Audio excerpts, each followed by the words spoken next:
So I've been employed to help create stories about the catchment, to work with students in these schools, and we're creating stories about their parts of the catchment, but helping them to understand that they're just one part of it. So we'll have a story for the upper part of the catchment, or a story for further down, and also how water moves through plants and animals and creeks and through landforms. And so children have got that understanding a whole lot better by creating a story, by having fun. And it's really neat because our characters are three raindrops: Splish, Splash and Splint. So we got Splash and Splint. Who's going to be Splash? Alright, you be Splash, you're Splint. Okay, Splish, Splash, Splint. Okay. So how we've been working is I brought my iPad along and we're hooking that up to the smart boards in the schools, which is really nice because they get to see this app, which is normally just sitting in an iPad, projected nice and large. And we're involving the students in that process. So I have a studio manager, I have a tech person who presses the record button and turns it off. We have students come out to be narrators and to be character voices and to be sound effects. So they actually see the story being recorded in GarageBand on the iPad, and they see that process of it being created. Let's go!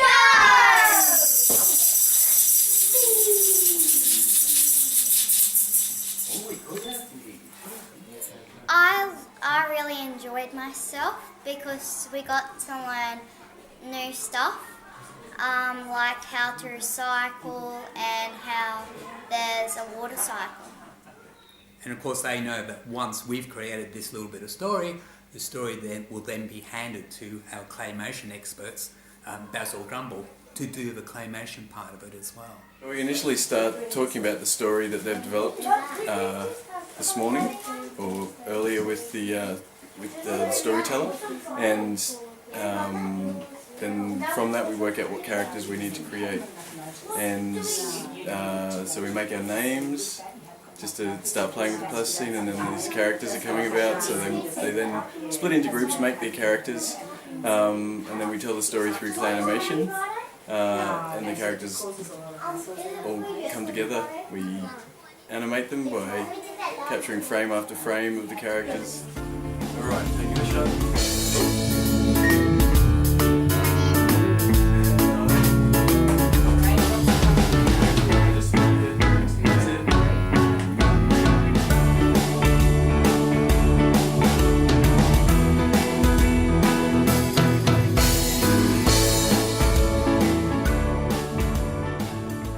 Children who don't learn in the classroom with pen and paper learnt so much today. I could see the children enthusiastic about their learning, and the catchment part, the water part, was just brilliant, brilliantly explained, and with the togetherness with the clay animation, it was great. It was awesome. Getting your hands greasy and making awesome creations. Like I made a Justin Bieber raindrop, I made 5 rainbow lorikeets, that was supposed to be One Direction, and Lachlan made a Reese Maston turtle. I'm just totally inspired by it. I thought it was amazing that kids had ownership of what they were doing. They were highly involved, and I just think it's a fabulous way to teach children about water catchment and for them to be involved in what's going on in the local environment. I'm very, very impressed. So the 5 schools that are working on the project will be, all their animations get put together, so it's a composition of stories made by children, but children from all over the catchment. It's a community project. The community is not working together, but they're working together on an end product. But this kind of project, I think, is unique in a way that it ties artists together. It's not only linking artists and different artistic forms, but we're utilising those mediums in order to link communities, to link schools, to link people together, so that we can see how we all fit in within this, if you'd like to say, this water molecule, within this water cycle that's happening, that everybody is connected, and using the artistic forms is the kind of scaffolding to bring all those methods together.